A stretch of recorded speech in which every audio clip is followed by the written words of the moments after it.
السلام عليكم ورحمة الله وبركاته. دكتور في خبجمتو تداولتو تخينيا أكم جرتان فيا خيساني سلامتان تنياس بكاس جرتتي اسمهم داو هارك بجتا هن كيار كمنو مقالا حرر إدو أراتنيا جامتوتي هن أرقم نتها أسرتي لايك شير كان وقوتني سبدي قداش نراقمنا بدي ساشو ولين الرا هاسودي كاتا كوخطاسي سنوب جرا سانيفور دكتور تخينيا كخبجا في جالالان دقي فتان أبدي سنراقمنا حرا أبلي سخينيا تيني سندبرسا هم داخو غلطوما ويقدر داش نينجن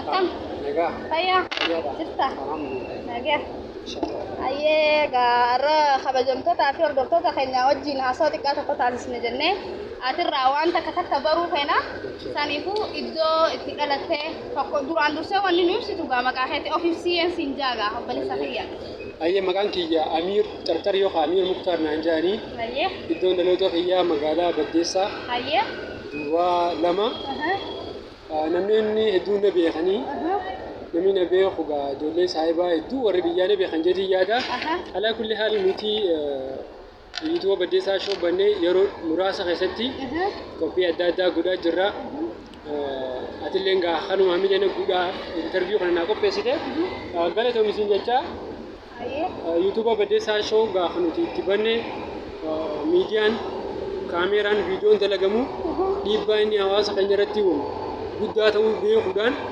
وانا هواسا خنجرتي ميدان فين برماتلي أدادا غرتي ميدان فيني media kabachuun bareedaa ta'uu isaa waan itti amanneef karaa media kana seenne karaa YouTube kana jechuun akkasiin sinja. Shiyaayyee Amir Khayn hedduu takka galatoom sinjanna maqaa keetii waan amma wanni si gaafadhu gaafii si gaafadhu naa deebisuu attami.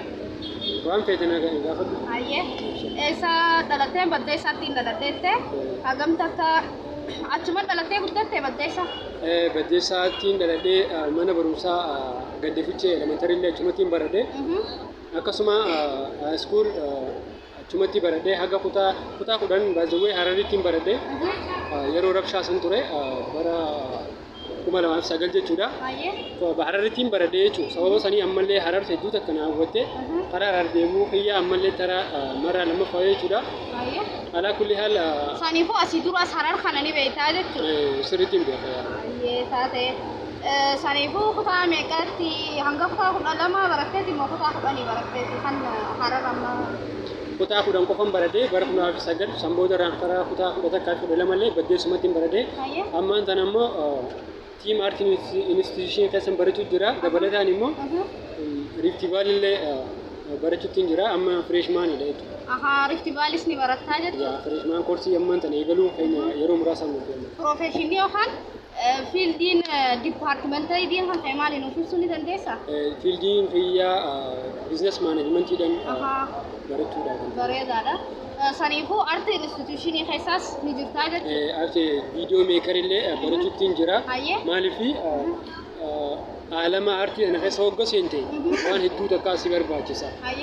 Viidiyoo editingii nama biraa barbaadurra anummaan ijoollee teenyaaf ifiifis yoo hin ta'e jeetiin viidiyoo meekara tiim artii institutionii yoo barbaadan ni jira mana barumsaa haadhaan beekamaadha. Uummata sabboontota Oromootiin kan hundeeffame hedduu uummata gaariidha. Saniifuu aartii kan ka'e guddisuuf afaan ka'e guddisuuf kakaatee jirta ati asirratti garuu wanni si gaafadhu maali haadha manaa ni qabdaa? Ada mana ganaa barataadha maaliin qaba? Barataadha jechuun barataanis barqabaachuu danda'a. Saniifuu yoo hin qabdu akkam jaalallee yoo qabdu asii dura jaalallee si qabeen beeku. Jaalala bitanii faanuu takka nan qaba. Kan ammaa sobdee waliin sobduga asii dura takka jaalalti si qabne dhugaa natti himime. Jaalala Taayye gaafa ijoollummaa yoo taate malee ifan guddatee as ka'e jaalalli na qabdee jee yaadu dhuguma siin jaa. Jaalalli na qabne jechuun danda'a. Gaafa ijoollee xiqqoo ni jira namni hundi akkuma beeksanitti malee. Ijoollee san malee amma dura ganaa hin eegalle karaa guddinaatti.